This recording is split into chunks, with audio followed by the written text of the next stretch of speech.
मंगलमूर्ति सद्गुरु मिलवई सर्वाधार। मंगलमय मंगल करनो बिन बहु बारंबार। भक्तगणों को तथा धर्म अनुरागियों को मेरा हार्दिक नमन। भृत्य अंतरसार सत्संग योग में यह पद आया है, निमिषम निमिषा आर्धम वा समाधि असमाधि गच्छति सत जन्म अर्जितम पापम तत्क्षणम देवे नश्यन्ति। जिस व्यक्ति को एक पल या आधा पल भी समाधि प्राप्त होती है, उसके 100 जन्मों के कमाए हुए पाप विनष्ट हो जाते हैं। एक पल, आधा पल भी अगर समाधि होती है तो उसके 100 जन्मों के पाप नष्ट हो जाते हैं।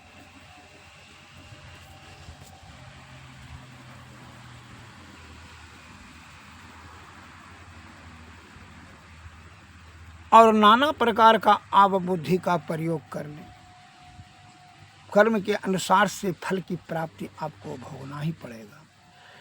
परंतु शास्त्र उपनिषद बता रहा है कि सुरत निदानुसंधान विधि से अगर सुषुम्ना में नाद अनहद नाद पर यदि यह सूरत को एक पल से आधा पल भी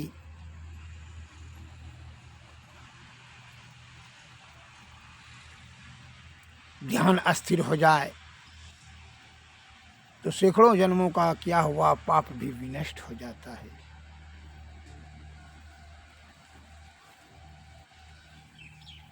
महाभारत काल की बात है, भगवान श्री कृष्ण से 5 भाई पांडव ने प्रश्न किए, हे मधुसूदन, यह बताने का कृपा करें कि कलयुग कैसा होगा। इस पर जरा प्रकाश डालें कि कलयुग जो आने वाला है, जो आएगा, उसका स्थिति कैसा होगा। तो भगवान श्री कृष्ण ने कहा 5 भाई पांडव से, जाओ तुम कल जो है जंगल चला जाना और दिन भर जंगल में घूरते रहना और आकर के हमको जो जो घटना देखना वो आकर के हमको कहना, तब उसी के आधार पर हम आप लोगों को बता देंगे कि कलयुग का कैसा स्थिति रहेगा, कैसा स्थिति होगा। उसी के आधार पर हम बता देंगे। कल चले जाइएगा। तो ठीक है। ऐसा सोचकर दूसरे दिन जो है 5 भाई निकले। तो युधिष्ठिर ने 5 भाई जंगल निकले तो 5 जगह निकल गए जंगले में, 5 तरफ चले गए। तो युधिष्ठिर ने देखा कि 2 हाथी वाला जंगल में देखा कि 2 सूंड वाला हाथी, और अर्जुन ने देखा जंगल में कि जो है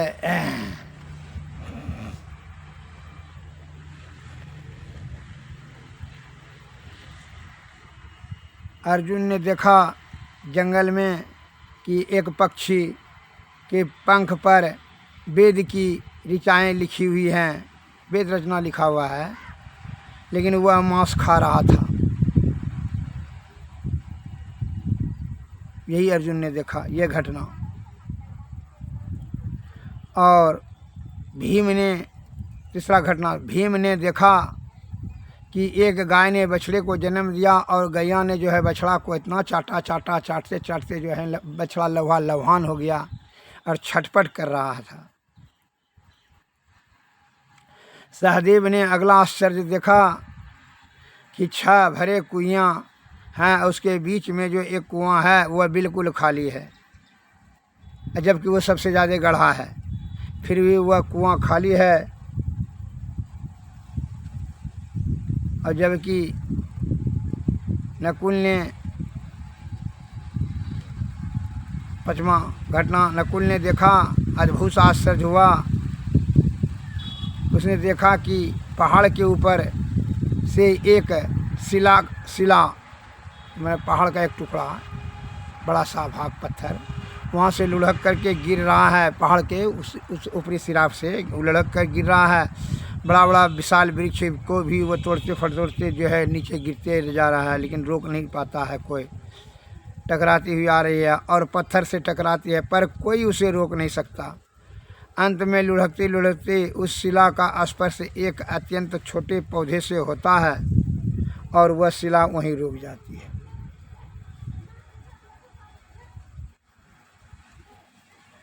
इस घटना को पांचों भाई ने इस प्रकार से देखा और देख करके आए जंगल से लौट करके भगवान श्री कृष्ण को कहना शुरू कर दिया। युधिष्ठिर ने कहा, हे मधुसूदन, हम जंगल में देखें कि जो है 2 सूंड वाला हाथी, इसका क्या अर्थ होता है? इसका अर्थ यह होता है कि कल युग में जो है 2 भाव वाले मनुष्य होंगे, बोलेगा कुछ करेगा कुछ। जो करेगा वह बोलेगा नहीं, जो बोलेगा वो कुछ करेगा नहीं। बोलता खाली झूठा वादा करेगा और उस पर वह करेगा दूसरा कुछ। वह कभी एक सत्य पर स्थिर नहीं रहेगा। 2 सूंड वाला हाथी का तात्पर्य यह है भी। तो अर्जुन ने कहा कि हमने देखा कि 5 कि सभी एक पक्षी को पीठ पर जो है पंख पर सभी वेद का रचना लिखा गया है, लेकिन वह मांस खा रहा था। क्योंकि इसका अर्थ यह होता है कि पंडित विद्वान ज्ञानी ध्यानी सब जो है वेद पाठ शास्त्र ज्ञान उदान सब अध्ययन करेगा, लेकिन मांस मछली अंडा गंडा सब सेवन करेगा और शास्त्र का बखान करेगा और मन में यह रखेगा भाव कि किसी प्रकार यह मर जाए जो इसका धन हम हड़प लें। यह धन प्राप्त करने की ही लालसा से सदैव वह मन में षड्यंत्र करते रहेगा और विचारते रहेगा और ऊपर से पाखंडी का बात बोलेगा, धर्म का उपाख्यान करेगा। इसका अर्थ यह होता है। भीम ने कहा कि जो है हमने देखा कि एक बछड़ा जन्म दिया गाय ने और बछड़ा वो चाटते चाटते लौहा लौहान कर दिया। भगवान श्री कृष्ण ने इस पर प्रकाश डाला कि कलयुग में ऐसा होगा कि आप माता पिता अपने बाल बच्चा को जन्म देगा तो वह इतना उसको झूठा लाड़ प्यार करेगा कि जो है उसका बुद्धि संकुचित हो जाएगा, कुंठित हो जाएगा, जिसके कारण से वह उदंड नालायक और विषय भोगी हो जाएगा और रोगी बन कर करके आधे उम्र में ख़त्म हो जाएगा। वह उसको जोगी नहीं बनने देगा, विषय भोगी बनने देगा। वह जोगी के लिए जाने नहीं देगा, अपने सन्निकट में ही उसको लाड़ प्यार और दुलार विषय भोग के तरफ उसको शिक्षा दीक्षा देगा। जोगी उपकारी दानी का शिक्षा नहीं देगा। इसका अर्थ यही होता है। इसका अर्थ यही होता है। तब जो है सहदेव ने कहा कि हम देखें कि छोटा कुआं था, उसमें बिचला कुआं जो था, एक तो बीच में कुआं था, वह सूखा था, छोबों में पानी भरा हुआ था। इसका अर्थ यह होता है कि जो है जो कि बिचला सबसे गहरा कुआं है, यही उसमें पानी नहीं है। यही सबसे बड़ा आश्चर्य हमने देखा। तो बोला यह कलयुग में धनाढ़ लोग शादी जन्मोत्सव तथा अवसरों पर लाखों रुपया खर्च करेंगे, लेकिन पड़ोस में कोई भी व्यक्ति भूखा प्यासा रहेगा, बीमार रहेगा तो उसको कोई ध्यान नहीं देगा। लोग मौज मस्ती फैशन और व्यसन में पैसे उड़ाएंगे और दूसरे के आंसू पोंछने के लिए लोगों को कोई रुचि ना होगी। यदि किसी की रुचि भी हुई होगी, उस पर कलयुग का प्रभाव नहीं होगा, उन पर भगवान का प्रभाव होगा। पांचवा आश्चर्य, नकुल ने देखा था कि एक शिला पर्वत से लुढ़की है जा रही है और पत्थर जो है और बड़े बड़े पेड़ पौधे उसको रोक नहीं पा रहे हैं, पर वह एक छोटे से पौधे से टकराकर कलयुग में लोगों का मन नीचे गिरेगा, उसका जीवन पतित होगा, विषय भोग की तरफ जाएगा, उसका पतन और संपत्ति रूप शिलाओं से रुकेगा और न सत्ता रूप से वृक्ष से वह अटकेगा। सत्ता पाने के लिए धन संपत्ति और रूप रस शब्द के इस पाने के लिए वो हमेशा ललायत रहेगा, उससे उसका तृप्ति नहीं होगा, उसको और चाहत होते चला जाएगा। उसका पतन हरि के नाम से ही रूप में छोटे रूप पौधे से पास आकर के रुकेगा, अर्थात कलयुग में हरि का नाम शरण लेगा, उसी का कल्याण होगा। इसका अर्थ यही होता है कि उसको धन से रूप से पाप कार्य करने से वह नहीं रुकेगा। सत्ता पाने के लिए कितना हत्या करेगा, पाप बड़ा से जघन अपराध करेगा एक पेट भरने के लिए, लेकिन वह रुकेगा नहीं, वो एक हरि के नाम में आकर के अटक जाएगा।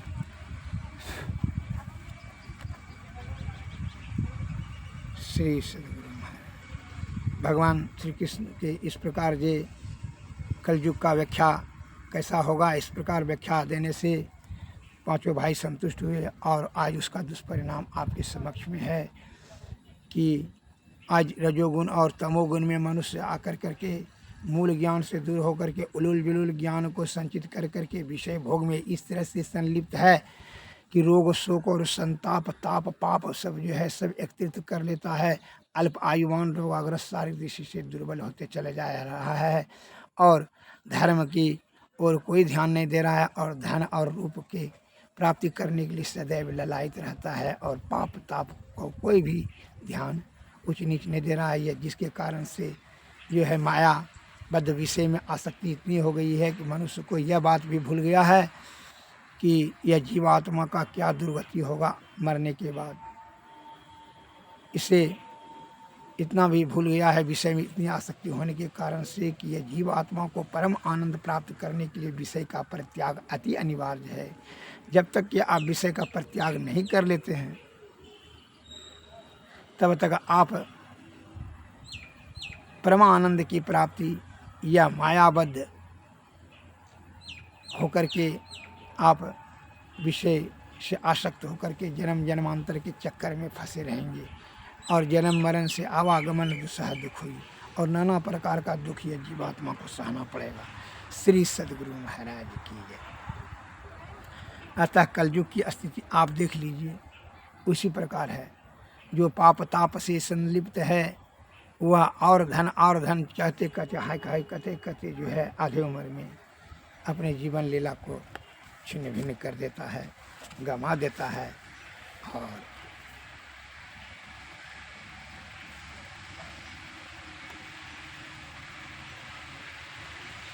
बल बुद्धि और सब खो देता है।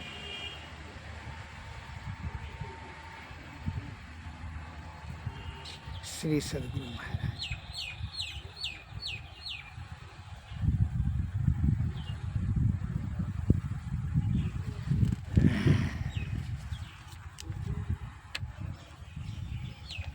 जो आत्मज्ञानी है वह इंद्रियातीत होकर के अंतर्मुखी अंतर साधना से ईश्वर प्राप्ति करने में अपने जीवन को और बल बुद्धि सबको लगाता है।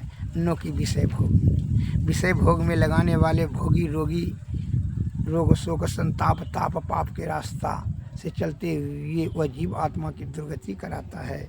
और योगी विषय भोग का परित्याग कर करके योग साधना से अंतःकरण अंतर्मुखी होकर के इंद्रियातीत होकर के ब्रह्म की प्राप्ति कर लेते हैं। श्री सद्गुरु महाराज की जय। और विषय इतनी बलवती है कि विषय को त्यागना बड़ा दुर्लभ है। विषय त्याग की शक्ति सद्गुरु के शरण में जाकर के ही प्राप्त की जा सकती है। अतः सद्गुरु के शरण में जाएं और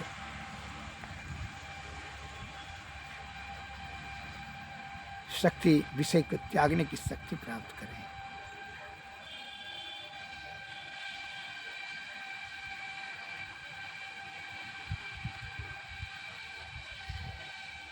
स्वामी विवेकानंद जी ने कहा है, यदि जगदीश नारायण को प्राप्त करना चाहते हो तो दरिद्र नारायण की सेवा करो।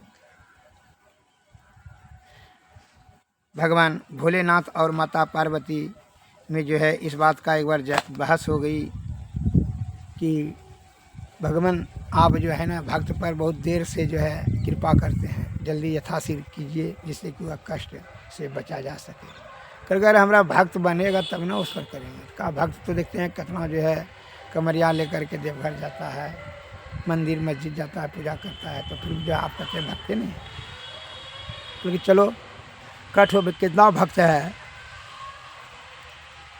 तुमको दिखा देते हैं। वो आए, कोढ़ी का रूप धारण कर लिए भगवान शंकर ने और कहा तुम जो है सुंदर स्त्री का रूप धारण कर लो। सुंदर स्त्री का रूप धारण करके मंदिर के आगे में बैठ गया और मंदिर के रास्ते में, और जितना भी पुजारी भगत आते थे भोलेनाथ का, वह कोढ़िया की तरफ कोई ने घृणा दृष्टि से देखता था और जो है वह सुंदर स्त्री के रूप में जो माता पार्वती थी उनको जो है काम वासना दृष्टि से देखता था और उसको प्राप्त करने के लिए ललायित रहता था। और उसको बहुत से भक्त भड़का भी देता था कि कोढ़िया के साथ में आप क्या करते हैं, आप चलिए हमारे साथ रहिए, जीवन बिताइए, सुखमय जीवन कर देंगे, अनेक धन हमारे पास में है। एवं प्रकार से बहुत लालच माया मोह का भाव दिखाता था, अपना ताम झाम दिखा करके उसको उस इस सुंदर स्त्री को उससे अलग करके उसको प्राप्त करने के लिए इच्छा व्यक्त करता था। इस प्रकार से माता पार्वती खिन्न हो गई। कहा कि अब जो है ना ऐसे सब दुराचारी दुष्प्रवृत्ति वाले का अब जो है ना सब सुनते सुनते अब हमरा जो है क्रोध बढ़ते जा रहा है और सहन शक्ति से बाहर होते जा रहा है। अतः इसको श्राप देने भगवान भोलेनाथ ने इशारा दिया कि भी शांत भाव से इसके भाव को परखो, समझ में आ जाएगा कि भक्त कौन है। जो सच्चा भक्त है उसको सही फल अवश्य हम देंगे। तो एक सच्चा व्यक्ति आए, सत्तू लेकर के आए, भगवान का दर्शन जो मंदिर में बहुत दूर से आए थे, और उसने कोढ़िया के साथ में जब देखा माता पार्वती को, उसने उसे प्रणाम करके उस स्त्री को और कहा प्रशंसा करते हुए, धन्य है माता आप इतना सुंदर काया होते हुए फिर भी जो है अपने पति के साथ इनका सेवा पूर्ण स्वभाव से करती हैं। यह बहुत उत्तम विचार आपका है। इस उत्तम विचार से मैं बहुत प्रसन्न हूँ। मैं आपका स्तुति विनती प्रार्थना आपसे करता हूँ कि आप सदैव इसके साथ में रहें और इनका सेवा करें, जिससे कि आपका सतगति प्राप्त होगी। इस प्रकार से कहते हुए उन्होंने अपना सत्तू को दे दिया और कहा कि इसको सान कर खिला दीजिए। सान करके भी खिला दिया और पानी भर करके दिया और गर्म पानी करके उनका कहा को सेवा कीजिए। गर्म पानी करके भी दिया। एवं प्रकार से वह जो है पूरा सत्तू और गर्म पानी जाकर उनके समय लगा करके उसको प्रणाम करके लौट गया। तब भगवान भोलेनाथ ने कहा, देख लें ये सच्चा भक्त है, इसके मन में निर्विकार भाव है, इसमें किसी प्रकार का कोई छल कपट प्रपंच नहीं है, इसका सही भावना है। यह ईश्वर ये दरिद्र और औपकारी का भाव है, त्याग शक्ति है, इसमें किसी प्रकार का कोई छल कपट नहीं है। यह निर्मल शुद्धचित आत्मा से यह भक्त सही है। अतः इसको जो है सही अधिकारी यही है। श्री सद्गुरु महाराज के लिए उसको धर्म की प्राप्ति हुई, आत्मा में ज्ञान हुआ और वह उसकी प्रवृत्ति शुद्ध और चित्त पवित्र हो गया और ईश्वर उनके ऊपर कृपा विशेष कर करके उनका कृतार्थ किया। श्री सद्गुरु महाराज की, श्री सद्गुरु महाराज। ये जो कलयुग का कुप्रभाव अर्थात यह जीवात्मा के परम कल्याण हेतु तो हमारे महापुरुष संत महात्मा आदि ज्ञानी ध्यानियों ने पहले ही कहा है कि गुरु के कृपा से ही आप विषय त्याग की शक्ति आपको प्राप्त होगी और विषय त्याग करके ही आप ईश्वर ये भव सागर, ये भवरूपी जेल, संसार जेल को ये जीवात्मा से मुक्त करा कर करके मल मूत्र का पसीना ढोने वाला शरीर से आप इसको परमात्मा में मिला सकते हैं। अंतर्मुखी अंतर साधना से इंद्रियातीत होकर के ये स्त्री शक्ति और युक्ति आपको गुरु की कृपा से ही प्राप्त होगी। अतः सद्गुरु के शरण में जाकर के उनकी कृपा प्राप्त करके युक्ति और युक्ति से भक्ति, भक्ति से इसलिए कहता है सद्गुरु सेवत गुरु को सेवत मिटत सकल दुख झेला रे। यह दुनिया दिन चारि वसीर यहाँ न तेरा मेरा रे। मेरा तेरा दौ यम के हाथे पकड़ी पकड़ी जिन्हें घेरा रे। ये दुनिया बंदी गृह यम के जीव बंदी रहे घेरा रे।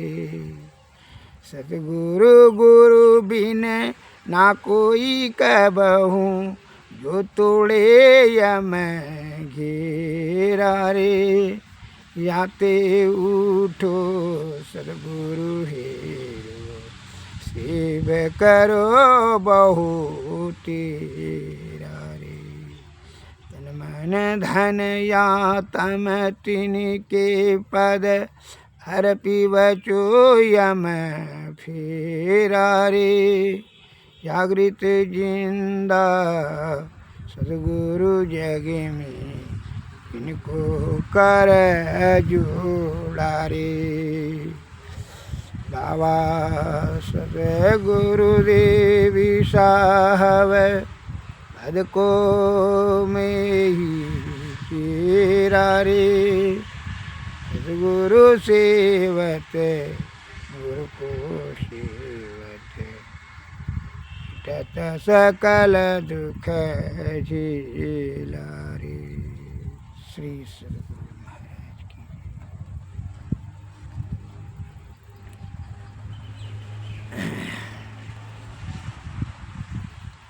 सतगुरु सुख के सागर शुभ गुण यागर ज्ञान उजागर है। अंतर पथ गामी अति निह कामी अंतरयामी है। त्रैगुण पर जोगी हरि रस भोगी अति निह सोगी है। स्थिर बुद्धि सुजाना यति सयाना धरि धवनि धियाना है। सो धवनि सारा मही निहारा सद्गुरु धारे। सतगुरु सुख के सागर शुभ गुण आगर ज्ञान उजागर है। श्री सद्गुरु ये क्षण क्षण में ये जो है जीवात्मा मौत के निकट में जा रहा है। ये शरीर को त्यागना होगा। ये त्यागने से पहले जो है क्या करें, यह जीवात्मा को परब्रह्म की प्राप्ति करें। इसलिए संत वाणी में आया है छन छन पल पल समय सिरावै, नर्तन दुर्लभ फिर नहीं पावै। छन छन पल पल समय सिरावै, नर्तन दुर्लभ फिर नहीं पावै। धन जन परिजन सहित अपन तन, सब छाड़ी जेहु कामन आवै। दुर्लभ मानुष तन करिए गुरु भजन, बिना रे भजन व्यर्थ जन्म न सावै। छन छन पल पल समय सिरावै, नर्तन दुर्लभ फिर नहीं पावै। गुरु गुरु तत् गुरु गुरु जपु नाम, गुरु ध्यान धरु राम, गुरु पद नख मनि सन मुख लखावै। पद नख बिंदु धरि दिन दृष्टि स्थिर करि, नख तेंदु भानु में गुरु रूप पावै। यही विधि ध्यान धरि दिव्य दृष्टि करि करि, राम नाम सार धुन गुरु पर खावै। छन छन पल पल समय सिरावै, नर्तन दुर्लभ फिर नहीं पावै। श्री सद्गुरु महाराज। गुरु ही सो शब्द रूप शांति परद, ओ अनुपम ही यही विधि गुरु भजि मोक्ष पावै। छन छन पल पल समय सिरावै, नर्तन दुर्लभ फिर नहीं पावै। धन जन परिजन सहित अपन तन, सब छाड़ी जेहु काम अंत न आवै। श्री जानी लिपटोरे रे प्यारे जग परदेसवा, सुख कछु हवा नाही।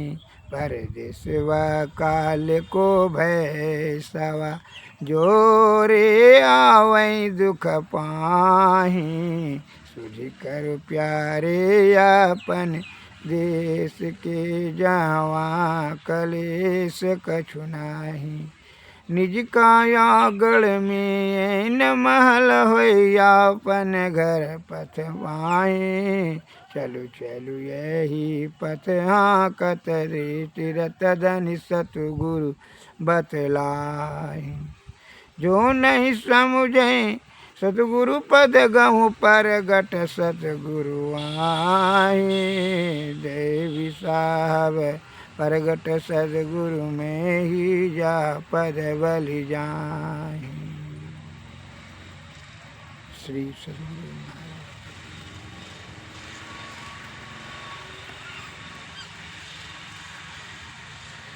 ये गुरु की बड़ी महिमा होती है। हम लोगों के ये जीव कल्याण के लिए हेतु गुरु का ही कृपा है, बड़ी महिमा है। अतः इसीलिए गुरु की जो है जाप मन में मन करना चाहिए। अति पावन गुरु मंत्र मन ही मन जाप जपो। अति पावन गुरु मंत्र मन ही मन जाप जपो। उपकारी गुरु रूप को मानस ध्यान थपो। देवी देव समस्त पुराण ब्रह्म परम प्रभु, गुरु में करे निवास। कहते हैं संत सबु, प्रभु से गुरु अधिक जगत विख्यात है। बिनु गुरु प्रभु नहीं मिले, यद्यपि घट माही रहे। पावन गुरु मंत्र मन ही मन जप जपो। उर्माही प्रभु गुप्त इंदिर छाई रहे। गुरु गुरु करत प्रकाश प्रभु को प्रत्यक्ष लहे। हरदम प्रभु रहे संग कबहूँ भव दुख ना ठरे। भव दुख गुरुदे टारी सकल जय जयति करे। तन मन धन को अर्पी गुरु पद सेव करो। ऐहि ज्ञापाल दुष्तर भव दुख से तरो। अति पावन गुरु मंत्र मन ही मन